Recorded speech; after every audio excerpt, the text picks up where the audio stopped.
So good afternoon all. Thanks Paris Europlus for giving the opportunity for Infravenir to give the opportunity to organize this closing panel in the inaugural day of Paris Infraweek. For those that have not had the chance to be here earlier today in the Next Generation Pricing Award, so Infravenir is an association that brings together a community of young professionals from different backgrounds working in infrastructure. So today we will talk about the cities of tomorrow, how infrastructure can drive the transition to address future challenges and the opportunities that may come along in the coming years. We believe that this is a transversal topic that tackles the challenges that different sectors will face in the years to come. For that, we've gathered today a variety roundtable, I would say also a young roundtable and quite a diverse one. Each of the speakers is coming from a different background and a different sector. So we have for the energy, Aurelie TOCATLIAN, the head of international projects at Idex Group. Hello. We will wait for Charlotte to connect from Washington. So for the mobility, we have with us Edouard, RISSO, the CFO of Indigo, an individual mobility operator. And for real estate, we have RIVATON, the CEO of Stonal, a real estate data quality management platform. So we will wait for Charlotte then. So before entering the debate, just a couple of data points to set the scene. There you go. Hello, Charlotte. I think you're on mute. On the screen, apparently. Hi, everyone. Hi, Charlotte. So last but not least, so for public and regulatory, Charlotte Gardes, expert in climate change, energy, and financial stability at the International Monetary Fund. So good morning for you, Charlotte. So as I was saying, just a couple of data points to launch this roundtable. So the United Nations estimates that 50% of the world population lives today in cities, and by 2050, this number is expected to go up to 68%. So today, 80% of the global economic output is generated in the cities, but not only that, 70% of the greenhouse gases is also generated by cities. So as urbanization speed ups, there are several challenges confronting the future cities. So it is imperative that decisions are taken now and that new urban infrastructures are built, but also that with this economic growth that we are carrying out, we take care of planet systems and, of course, resources. So before talking about solutions, opportunities, let's discuss the challenges that we are seeing in the cities already or that we may also see in the coming months and years. So let's start with you, Charlotte. What are the challenges that you are seeing currently in the cities? What are the trends that you are seeing on your side? Yes, thank you. Can you hear me now? Yes. Okay, thank you. Thank you so much for hosting me, and sorry for not being in Paris right now. So first, let's, in my view, recall a simple fact. And I come here with my IMF hat, so I think that's important to recall. While climate change threatens all countries, regardless of geography, of wealth, of fiscal positions, emerging and developing countries are definitely the most vulnerable. And the sixth assessment report that the IPCC has published last year has dedicated a chapter on vulnerabilities to climate change and adaptation, and it totally reflects that. And I encourage actually all of you to read all of these two fantastic two-pager spreadsheets that the IPCC produced for each region and sub-region of the world. And one of the many reasons I insist to this audience on developing countries now is that they're likely to bear about 75% of the cost of damages produced by climate change. And even in 2 degrees warming above pre-industrial levels could result in permanent GDP reductions, minimum 5% in Africa and South Asia, for instance. So there is a financing issue on which I will concentrate most of my speaking today later in the panel. Cities are, in our view, particularly vulnerable because they are immobile. Such infrastructure as bridges, subway systems, buildings, roads, the historic sense of place as well, and the rootedness of residents are, as you know, critical attributes of cities. And this strength of place can, however, become liabilities, and especially if the local ecosystems that they are based on are unable to adapt to the climate-induced changes. That's something really important because climate change poses serious threats to urban infrastructure, to quality of life, to entire urban systems. And not only poor countries, but also rich ones will increasingly be affected by anomalous climate events and trends. Another aspect is that the natural geographic advantage of cities, their location near rivers and oceans for transportation and connectivity purposes, is one of their biggest threats due to the sea level rise and to the windstorms that are increasing in severity and frequency. So since you're based in Europe, I would say maybe just one figure, it's that 70% of the largest cities in Europe have areas that are particularly vulnerable to sea level rise, and most of these cities less than 10 meters above sea level. However, and I think that's also something important to note here, is that arguably climate change is not the most serious environmental issue facing cities today. Studies have shown that biodiversity loss and nitrogen pollution exceed safe planetary limits even more than climate change. And in many cities and developing countries, poverty is also a more pressing and vexing issue. But climate change is that global problem with unprecedented complexity, urgency, and scope that do require cities and other levels of governments and stakeholders to work together in new ways. So governance is also a challenge. Cities also face challenges on the road to carbon neutrality. And while there is a pressing need to mitigate climate change, these challenges need to be accounted for. For instance, cities are highly vulnerable to the disruption of critical supplies. You've got food distribution, energy provision, water supply, waste removal, information technology, even the susceptibility to pandemics. And we're seeing that in our everyday job here, that are all the Achilles heels of cities. So the social unrest that can stem from shortages and price spikes of key commodities, mass migration, for instance, as well, high unemployment, geophysical and climatic disasters also threaten cities. So climate change is just exacerbating these current threats. For instance, you've got 2/3 of the Middle East and Central Asia population that live in cities today. And this figure is likely to further increase with continued strong population growth that reflects these both high birth rates and migration. And that includes the refugee flows from conflict-affected areas. And that's something we're also seeing in our everyday job and that we have to take into consideration, because planning in a regime with substantial sea level rise in a 100-year window, that poses enormous uncertainty as well. And that's something that should stem into public policy and that we'll discuss today. You've got this long-lived infrastructure, such as, flood protection works, for instance, major transportation systems, large-scale energy plants, which are often located, as you know, near cooling water sources. They're all designed with service lives that are in excess of 60 years. So planning, again, in that regime with that sea level rise, a difficult issue. And one of these that is actually rarely mentioned in the literature is that the possibility and even potential desirability that some cities and their national governments will assess the need for relocation and for potential abandonment of key infrastructure in areas that are prone to flooding. So that would represent one of the largest losses of values in land and infrastructure and the largest transfer of economic wealth in human history. So just to say that, from the IMF and the World Bank perspective, cities do matter, of course, for many other reasons, because economic growth and urbanizations have historically moved in tandem. And because the concentration of economic activity and knowledge in urban areas leads to cities having that key role in climate change mitigation as well.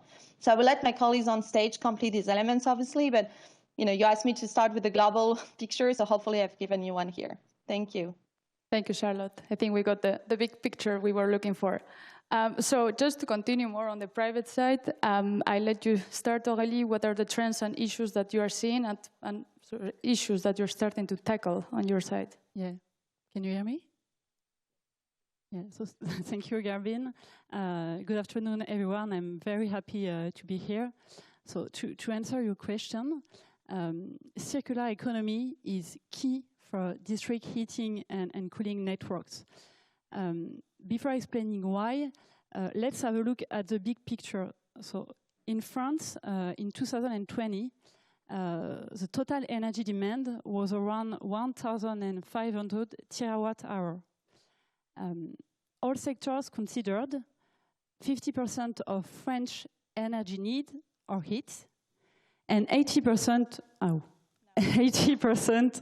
of this heat is produced from fossil fuels. So it's really important to work on a decarbonized heat at a competitive price, because we know that 70% of the final energy bill is dedicated to heating and hot water. So at Idex, we strongly believe that the energy transition will be achieved through local solution, local production, and local energy. In order to do that, we need to work on those really local solutions. But maybe before entering into details, just a few words about Idex.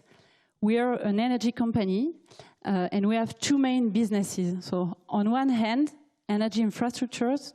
We operate around 50 district heating and cooling networks in France, 220 biomass plants, and 20 waste-to-energy plants. And on the other hand, it's energy efficiency services. So we integrate the whole local chain, starting from production with local sources like biomass, biomethane, geothermal, waste-to-energy, solar thermal, etc. We continue with distribution with our networks, and it ends with energy efficiency for buildings. But in order to do that, we need to coordinate all local actors, like public authorities, landlords, industrial, companies, and even sometimes end users, and within the same territory. But we already see circular economy, where some of these actors are both energy providers and energy consumers. Thank you for that, Aurelie. Edouard. Hi, good evening, everyone. So I'm Edouard RISSO. I'm working for Indigo Group, which is a global player for individual mobility. In fact, if we have a step back and look on what happened in the last two years, with the COVID, there is a lot of things which have changed in the city, especially in the city centers. There's a lot of change of behaviors with the development of home working, with policy from cities pushing a lot for soft mobility. So all the world of mobility and the ecosystem has changed a lot. And in fact, our infrastructure in Indigo, which are mainly car park infrastructure, underground car parks, and also on-street infrastructure with curbside, have not changed over the last 40 years. So our main challenge is how to bring our infrastructure to the level that will help the cities to match their requirements in terms of more sustainable world, and how they can improve efficiencies, services and mobility for the citizens. So with Indigo, we are present in 9 countries over 3 continents. We have more than 500 clients, more than 1,000 car parks. We are very diversified because each car park is almost one client. So we have to negotiate with a lot of type of parties, private, public, etc. There are plenty of segments, parking for stadium, parking for city center, leisure, hospitals. So there are plenty of cases where we can develop some alternative way of optimizing and using the infrastructure that we have. We have a very long-term portfolio because our average residual life of contract is more than 25 years. So we have the time to think about the way we need to adapt our infrastructures. And the challenge is how to tell to our clients the way we need to move forward, the way we need to invest in order to adapt this infrastructure to the new needs. Thank you. So, Romain, how do you see you on your side these challenges? Hi, everybody. Okay, I think it's good.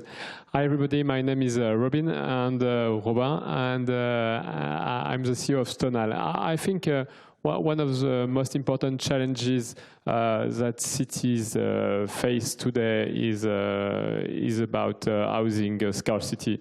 Contrary to popular belief, COVID has not ended the attractiveness of cities, and more people want to come into cities. And we have a real problem of housing scarcity. And in the meantime, we have decided to implement tougher and tougher regulation policies regarding the energy efficiency of housing.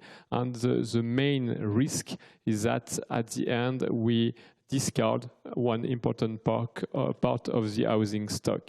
And this risk is real, and it could be the true limit for people to move into cities, and for cities to be able to accommodate these new people. So it's the reason behind Stonal. Stonal is a growth tech company, and we offer a SaaS platform for large asset owners, helping them to manage their portfolio, both in commercial real estate and in residential real estate. They can conduct their ESG policies, plan their work improvement plans over a long period in an automatic way. They can also optimize the expenditure about their buildings, and then they can improve and retrofitting all their asset portfolio. And our goal is really to help this asset manager to make life mainly in city center, but also in other parts of the country, but mainly in cities, more livable, and to be able to accommodate more people. And how we are able to do that, we have developed algorithm that can read all the real estate documents related to a building automatically, leasing agreements, work plan, blueprints, and so on, and to give to these asset owners the most accurate view of their portfolio. Because today the data in the real estate industry is not very accurate, and a lot of people don't take the right decision because they don't have the right data to do that. Well, it's interesting, and actually I was going to ask you, after the COVID-19, after the huge heat waves that we are experiencing in cities like Paris, this last summer and so on, and also that we need to acknowledge that there's been some change of urban trends. What I think you already anticipated the answer, but do you think that we are heading towards a densification or a decentralization of the cities? Yes, when we read the headlines, or we listen to the radio and the medias during the COVID, it seems like everybody wants to leave the cities. It's not what the figures tell right now. It has been 2 years now, and the cities are still the powerhouse of demographics in the world.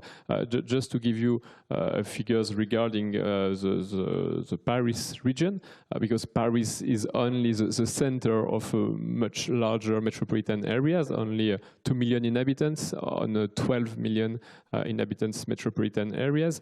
And today, just a quick figure, but the difference, what we call natural growth, so the difference between the newborn and the people dying each year, this difference in the Paris region is 80,000 people more each year, additional people each year. For the rest of the country, for the rest of France, is minus 40,000 people.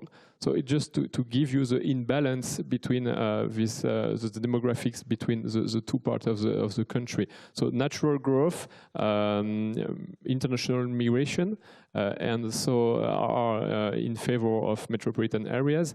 And even if some people leave the country, there is a kind of countryside exodus, but it's not really true by the numbers. For instance, between last year and 2019, the number of people leaving the Paris region to another part of the country has been stable. So it was not like an exodus.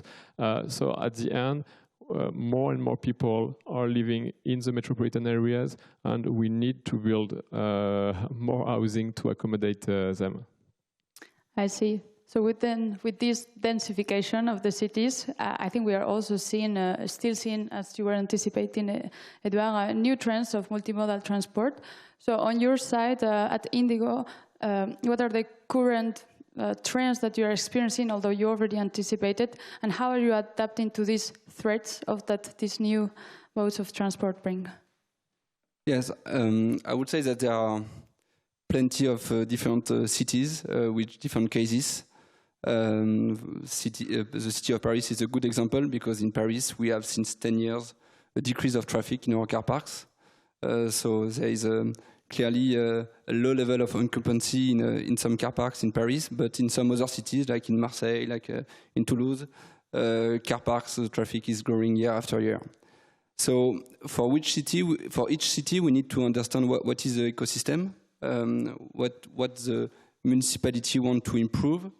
What is the level of public transportation, etc. So we need to assess all the different parameters of the mobility, and we need to, with our infrastructure, which is often located in key area. We have prime location, just most of the case under key generators. We need to think about the service and how we can use all the surfaces which are in our car park. So first is to understand the ecosystem. Then we need to discuss with the municipality because we have long-term contracts, for most of them signed in the 70s, in the 80s. So we need to try to rebalance the terms of the contract to continue investing in this infrastructure and not just to wait the next term of the concession contract to make some investments. So we have a huge challenge to be more flexible in the way we are managing these contracts. And then we need to think about, okay, what kind of services we can bring and how we can optimize the surfaces in our car parks. And for this, there are plenty of opportunities. I would say that the first one, for sure, is what we can bring in terms of mobility services. So, for example, the EV charging. Our car parks can, for sure, attract some electric vehicle to charge their cars over the day or over the night. So we are deploying massively EV charging points in our car parks. We are planning to deploy more than 10,000 charging points in the next 3 years. We are also trying to promote soft mobility. So for this, we are trying to answer to the issue of stolen bikes. So we are promoting parking for bikes, so with a brand Cyclopark, so which is a secured area with services for bikers, and some infrastructure, underground infrastructure, can be eligible to have a smooth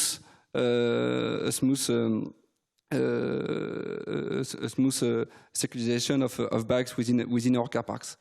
Then there is all the services topics that we can also we can bring some added value. For example, we are transforming some surfaces into dark stores or self-storage because we have a lot of surfaces which, as I said, sometimes are not very used because traffic of cars are decreasing in some cities.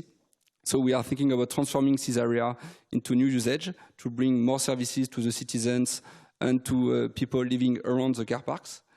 And finally, we are bringing a digital tool which is embracing all of these services to offer to our customers the best experience in terms of parking in order to facilitate the mobility both on street and off street. Indigo is also offering some services to regulate parking on street. We have a subsidiary which calls Streeteo, which is in charge of the enforcement on street. And for this, you know that a lot of cities are thinking about the way to optimize the mobility of cars during the day. For example, the city of Paris has put some constraint for some cars which are a high level of carbon emission.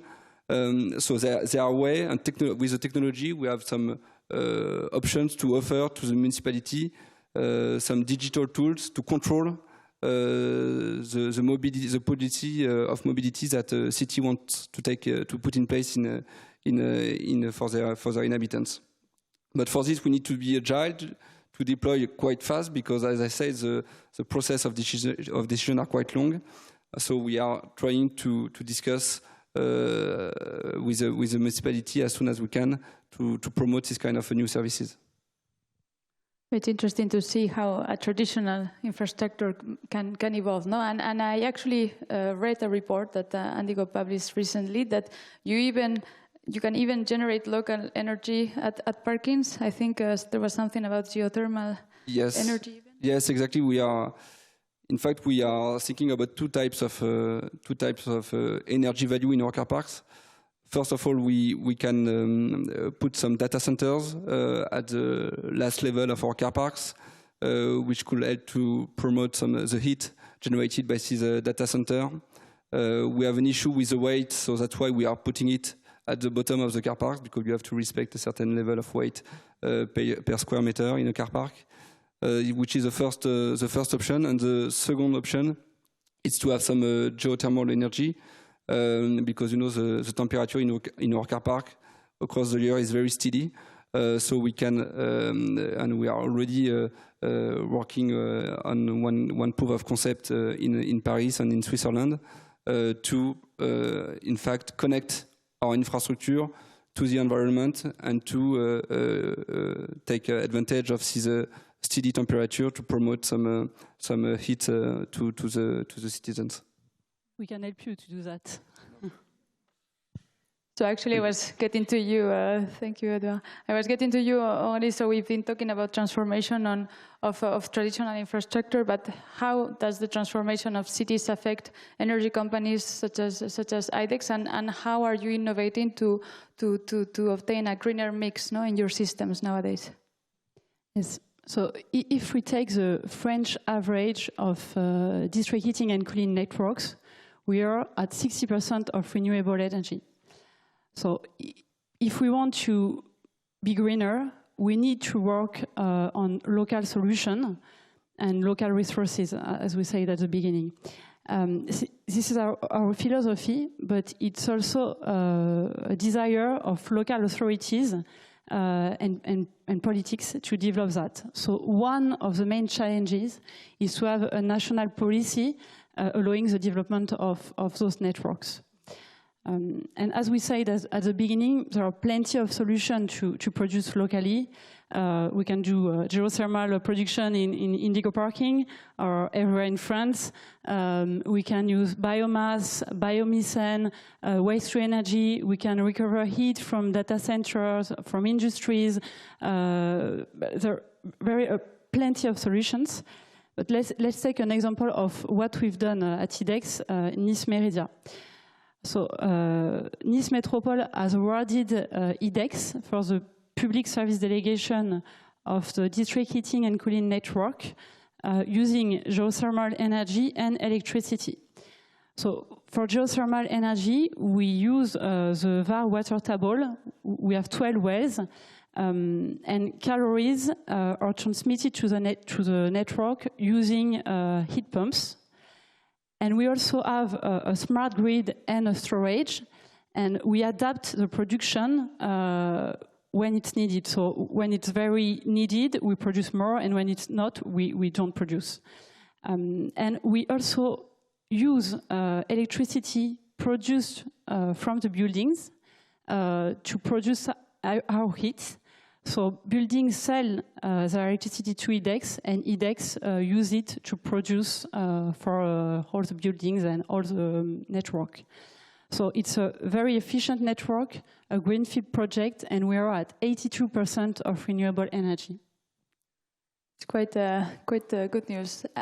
So you were saying that you were even using electricity produced by the buildings and using it at Idex. Actually, I wanted to ask you, because we've seen a rise of individual energy solutions, so there's more and more solar rooftop panels being installed at cities, and I wanted to know whether this is the most efficient way to accelerate the energy transition of the cities, or whether it's better to remain at a centralized system. So we are talking about centralization production versus decentralization. So generally speaking, the interest of district heating is a mutualization. instead of having dozens of production, we just have one. So we consume less energy and we improve efficiency. But, and I think Romain will talk about that just after me, but there are synergies between buildings and networks. And let's take an example of solar thermal energy. Like a building can produce energy, like hot water, using those panels, and it can use it when it's needed and inject into the grid when it's not. So it's a very efficient system, and we strongly believe that a solution will be a mix between individual production and centralized production. So I think you already anticipated, but after mobility and energy, we are missing buildings. So I think to achieve decarbonization of the cities, just producing energy or sustainable energy is not enough, and actually we need to go to tackle efficiency of buildings. I think a recent European Commission report said that almost 75% of the buildings in Europe are not efficient. So Robin, we go into you now, and what are the alternatives to accelerate this transformation of the buildings, and do you believe that retrofitting the existing buildings absorb the needs to achieve those net zero targets? Yeah. As I said, it's super complete. Retrofitting is a super complicating task because we have people living in these buildings, and the pressure due to housing scarcity is much more and more important in our cities. So it's very complicated, and we also have a problem and bottlenecks on the number of people able to do this retrofitting. Just if we want to apply the French regulations in terms of energy efficiency targets for housing stock and commercial real estate stock at the country scale, we will need around 300,000 more people, tradesmen in the renovation and the building industry. Of course, it's not possible, so we need to make some choice to choose the building and to be able to select the worst building in terms of energy efficiency, and it's the reason why we need more data about the stock and the whole portfolio of housing units in our country. What is important is that now we know that new buildings is able to reach around 50 kilowatt-hour per square meter in terms of consumption for heating, hot water and electricity, a passive house, the most efficient one. It will be a tremendous improvement regarding the current consumption of the stock. It is between 350, so it will be a 7-fold decrease, but it will imply to destroy all the portfolio and to rebuild it, and it's not possible. So definitely what we need is to be able to make the renovation and the retrofitting more interesting for people, and it's the difficulty in the French and in European cities is that most apartments are in joint property building, and it's very difficult to convince all the people inside the building to perform the renovation works together. And I think we will, at the end, we will arrive at a time the government or will be more authoritarian on these aspects, and we'll have a new rule to be able to comply the joint property owners to perform renovation works at the building scale. Because today we are currently spending a lot of money. We have decided to increase the retrofitting budget by $500 million just this year in France. It's now 2.5 billion euros per year, and it's not super efficient because it's renovation only one item by one item. it's not super well tracked by the governmental body in charge of this operation. And I think we spend a lot of money. It's good for the economy, even if a lot of equipments and materials are not coming from France, so they are coming from abroad. But we really need to make this renovation more interesting, and I think we will need to have laws less generalist, not focus on so much buildings, but really targeting the worst ones and making the renovation mandatory. Quite interesting. So I think we talk about solutions that could be implemented in the coming months, years, in mobility, energy, and buildings, but I think we need to acknowledge the situation, the macroeconomic and geopolitical situation in which we are currently today, and that actually this situation could bring some hurdles to implement these solutions, that despite the urgency that we have to accelerate the transition that we were talking in the cities. So I think for that, Charlotte, it would be quite interesting to hear you.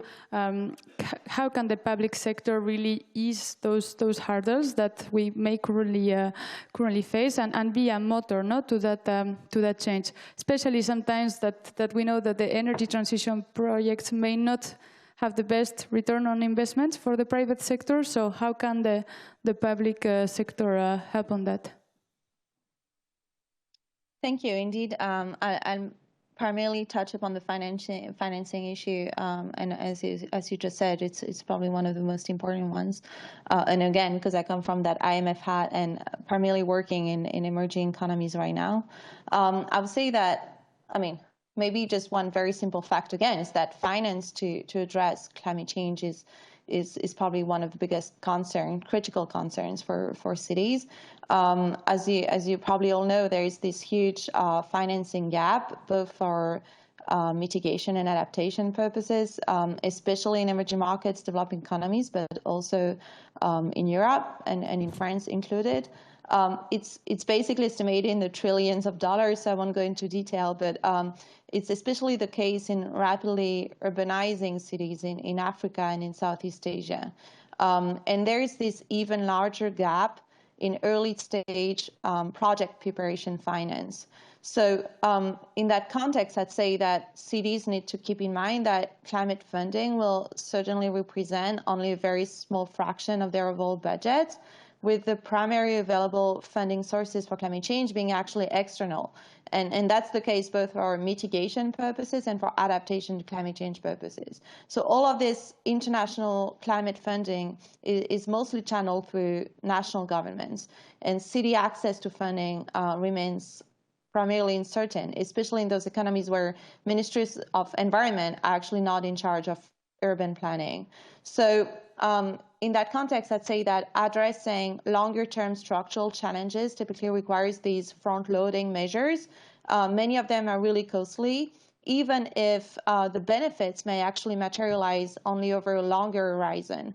And that's something you were just raising, right? So that presents challenges for lower income and vulnerable middle income countries, because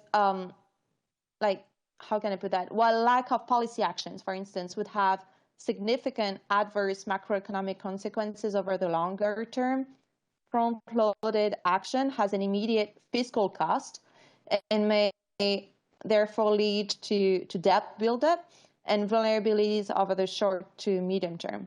So access to that affordable long-term financing is critical to ensure that upfront action on climate change can be taken, which then can involve these significant longer-term gains. And one of the main challenges for cities to meet their climate goals is, as I was saying, the availability of finance, but also the technical expertise, especially in those developing economies.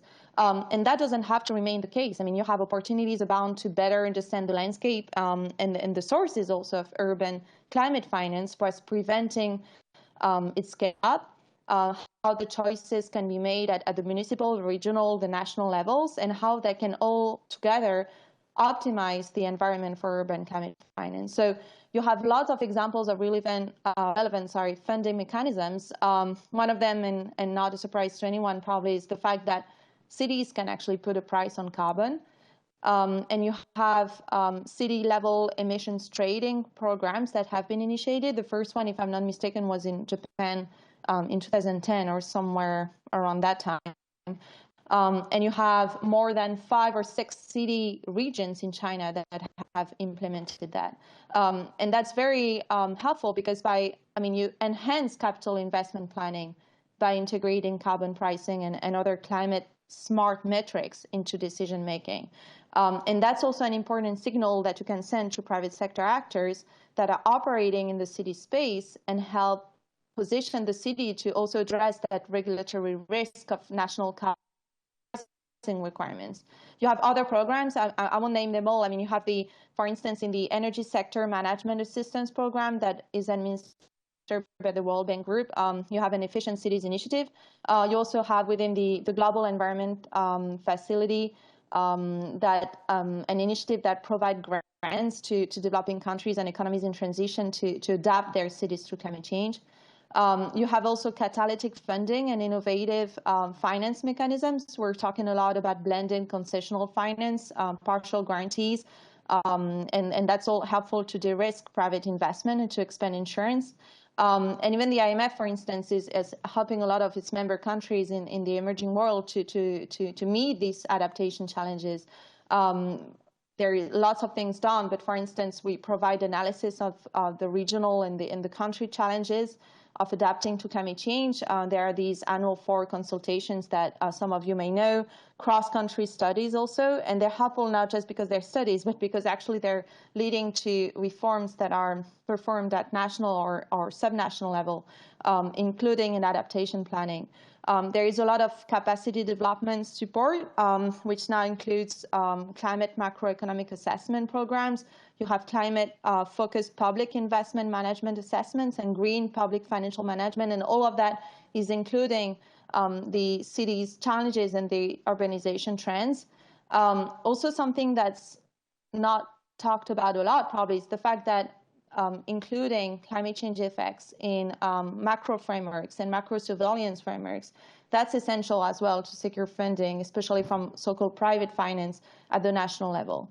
And maybe I'll end with that in terms of how to integrate climate into that overall into that overall climate finance, is that there are many solutions that can stem. For instance, in the IMF, we set up that Resilience and Sustainability Trust, RST, and its goal is to channel financial resources from countries with strong external position to into affordable, I would say, long-term financing for vulnerable countries. And that helps these recipient countries to address structural challenges such as climate change and adaptation to climate change through policy reforms to foster balance of payment stability. And that's key to scale up private finance as well, because and to come back to the point you are raising on the benefits, though investment in resilience translates into higher growth, including from higher private investment that is due to the lower cost of capital, that increases the economy's growth potential. But that case still needs to be made to the private, let's say, financial sector. So that's also one tool that cities can build on, countries and the main cities, to channel the available climate finance, including from the private financial sector, to them. At least in those, again, I'm coming with that emerging developing economies hat primarily. So the challenges are obviously very different for European countries and for France in particular. I hope that helps. Yeah, no, definitely. And I think that, as you mentioned, a lot of collaboration to be done and a lot of public funds and programs available. But just to come maybe on the private side of the picture, and just to know, we are seeing this high inflation environment, disrupted supply chains, high energy prices. So how are each of you seeing or going through this situation? I can start. Yeah. It's clearly macro environment today is quite complicated. We will clearly have an issue with financing. because as an infrastructure player, we have a significant amount of debt in our balance sheet to finance our infrastructure. So we are coming from a world where money was free to a world where money is not anymore free. So we need to find some new alternatives to continue the financing of our infrastructure, because it is key in order to bring them to the levels that we want to have smart cities, more connected infrastructure, etc. So we need to continue investing. And this current environment is clearly will be an issue that we need to tackle to avoid freezing the investment for some years and not upgrading our infrastructure. Regarding inflation, I think for infrastructure it's more positive things, because you know that our tariffs are indexed, inflated, correlated with the inflation. And for us, for infrastructure like car parks, to be honest, the energy cost does not impact a lot Indigo Group, because energy cost is a small part of our operating expenses. So we are more or less protected against this type of topics. So clearly for us, it would be the financing that we need to challenge in the future. No, definitely, and I think Aurelie, in your side might be as well the energy high prices. So just before answering, a bit of history. The development of district heating started in the 1930s and really accelerated during the oil crisis of 1970s in order to reduce importation of fossil fuels. So local authorities and cities' willingness to decarbonize is not new.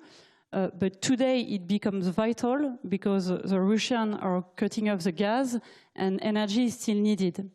So but I'm sure that everyone knows that gas prices went from an average of 20 euros per megawatt hour to more than 300 euros last winter.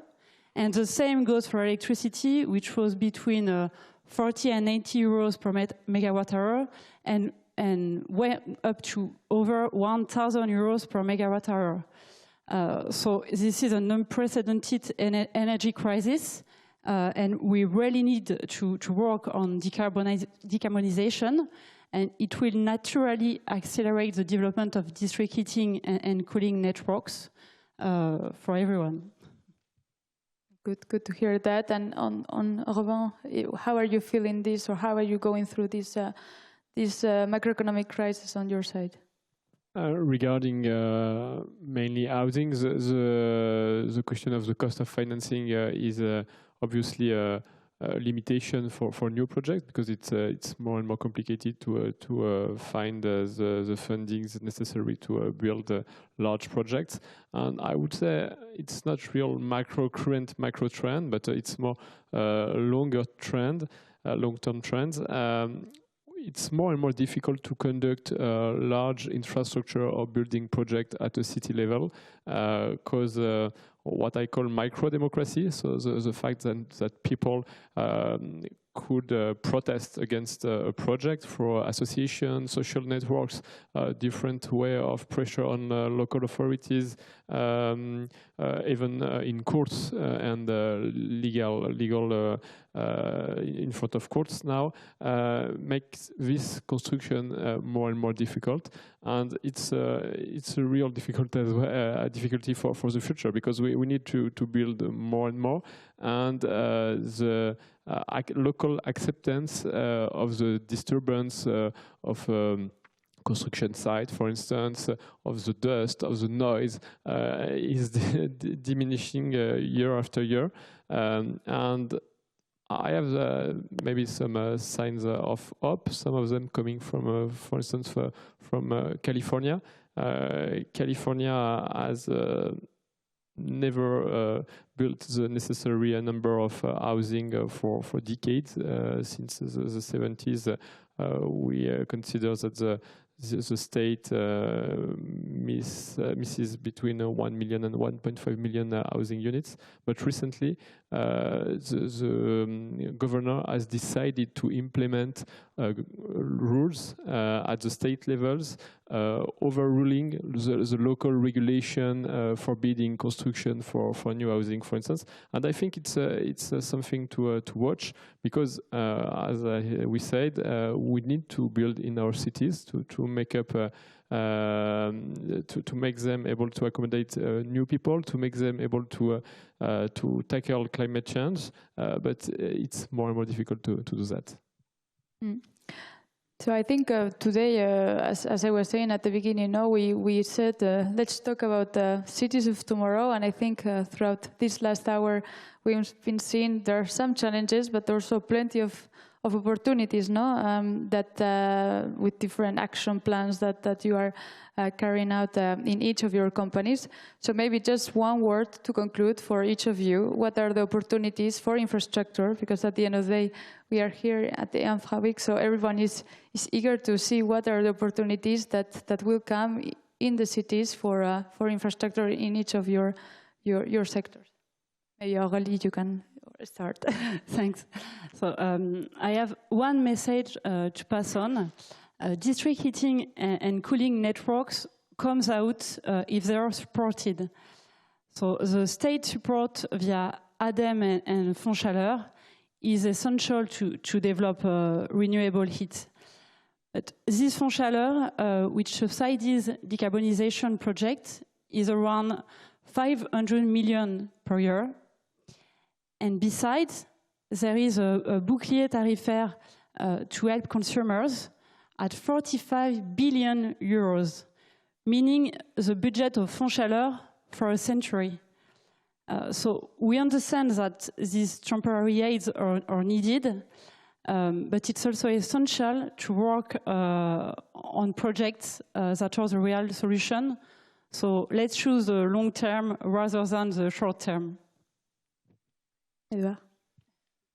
I think the idea is to be at the opportunity that we have today is to be at a different point of the value chain.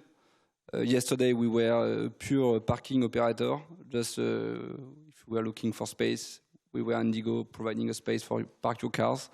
Tomorrow we need to be a surfaces operator, both on street and off street, to promote soft mobility, to promote clean mobility with electric vehicles, to offer more service to citizens living around the area, to provide more better digital experience.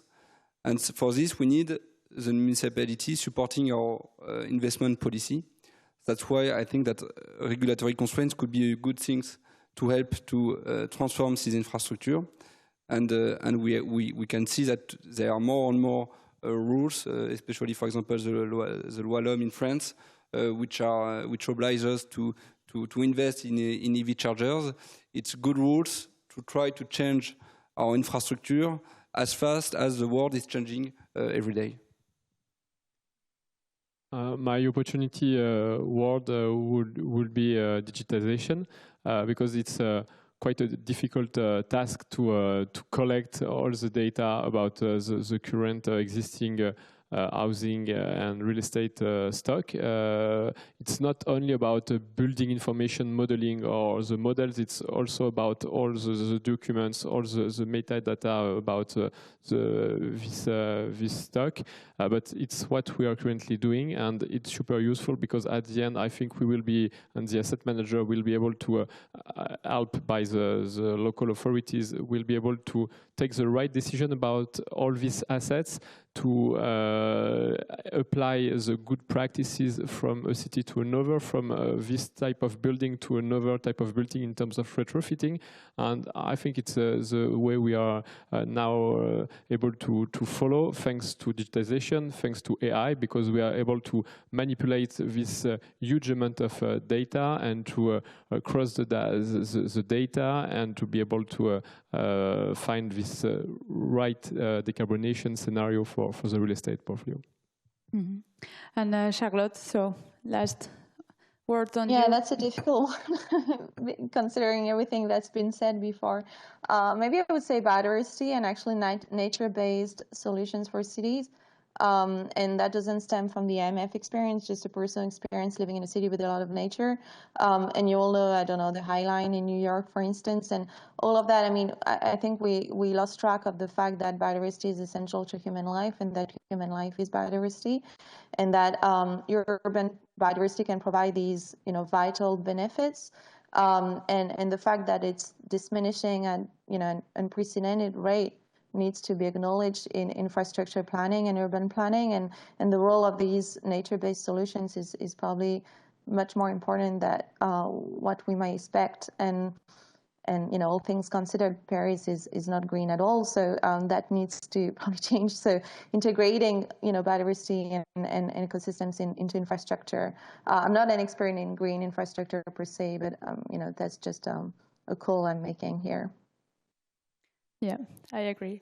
So I would just say thank you. Thank you for having accepted our invitation in my name, but also in the name of Infravenir. And thank you all for, I know it's been a long day, so thank you for those that have stayed for the last panel of the inaugural day. Thank you. Thank you.